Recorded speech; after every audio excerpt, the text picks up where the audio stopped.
School পালাতো Rabindranath, Nazrul তো বেশি পড়তেই পারলেন না। লালন বুঝলই না স্কুল কি জিনিস, অথচ আজ মানুষ তাদেরকে নিয়ে গবেষণা করে, পিএইচডি ডিগ্রি অর্জন করছে।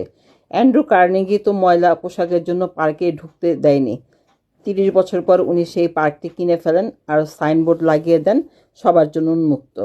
স্টিভ জবস শুধুমাত্র একদিন ভালো খাবারের আশায় 7 মাইল দূরে পায়ে হেঁটে মন্দিরে যেতেন।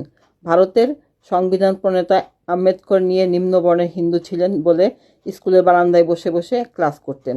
তাকে ক্লাসের বেঞ্চে বসতে দেওয়া হতো না, কোনো গাড়ি তাকে নিত না। মাইলের পর মাইল হেঁটে পরীক্ষা দিয়েছেন। বাংলাদেশ ব্যাংকের গভর্নর আতিউর রহমান এর ক্যাডেট কলেজে ভর্তির টাকা হাটুরেদের নিকট থেকে টাকা তুলে জোগাড় করেছিলেন তার চাচারা।